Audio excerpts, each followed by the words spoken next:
Hai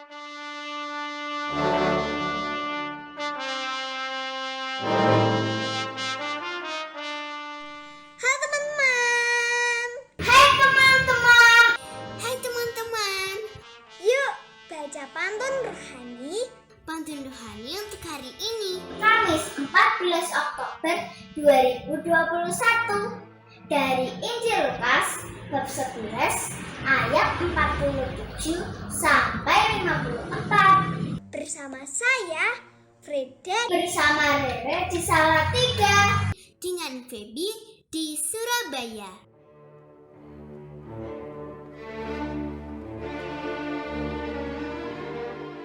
Saudara-saudari, Injil Lukas yang kita dengar pada hari ini berisi tentang tanggapan seorang ahli Taurat kepada Yesus yang mengecam orang-orang Farisi. Guru, dengan berkata demikian, engkau juga menghina kami. Dan ternyata Yesus juga mengecam ahli-ahli Taurat. Mereka dikatakan menaruh beban-beban tak terpikul dan mereka sendiri tidak menyentuhnya bahkan dengan satu jari pun.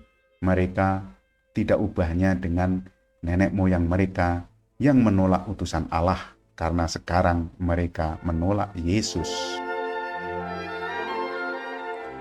waktu masih di desa dipanggil Bibi.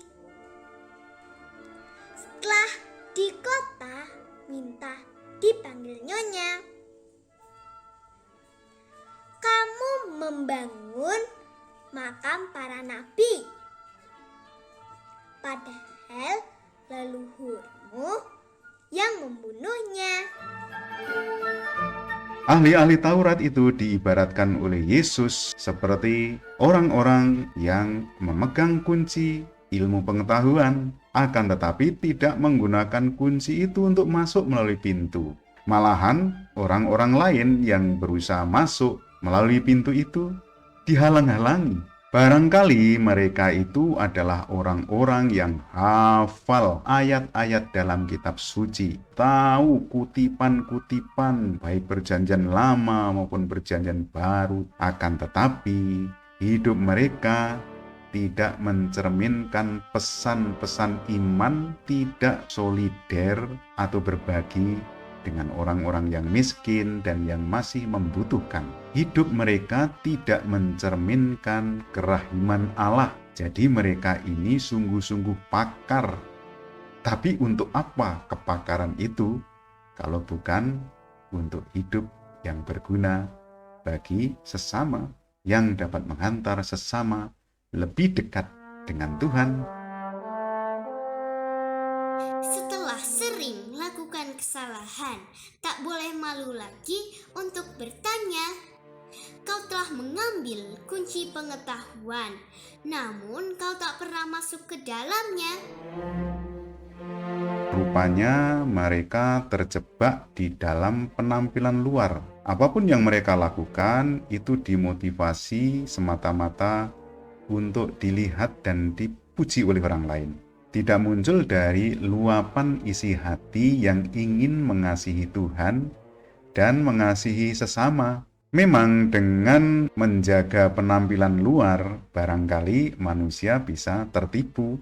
Akan tetapi tentu saja tidak demikian dengan Tuhan. Tuhan tahu segalanya, baik yang di luar maupun di dalam hati manusia. Para ahli Taurat dan orang-orang Farisi ini memang tidak terima dan mereka mencari-cari cara terus-menerus mengintai Yesus, membanjiri dengan rupa-rupa soal untuk memancingnya supaya mereka dapat menangkapnya berdasarkan perkataan yang diucapkannya. Sudah tak lagi ada pilihan supaya bisa diperlakukan khusus. Mereka mencari-cari kesalahan agar dapat alasan menangkap Yesus.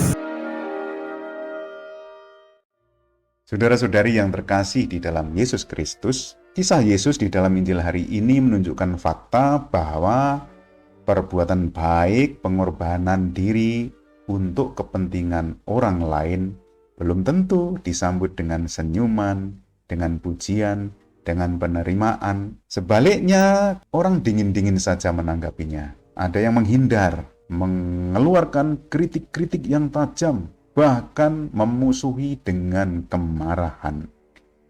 Yesus pada hari ini menghadapi kemarahan itu. Dan ternyata Yesus tidak mundur. Kita perlu bersandar kepada Yesus, memberi kesaksian tentang kebaikan Allah, meskipun mendapatkan pertentangan. Di dalam Yesus kita dikuatkan. Amin.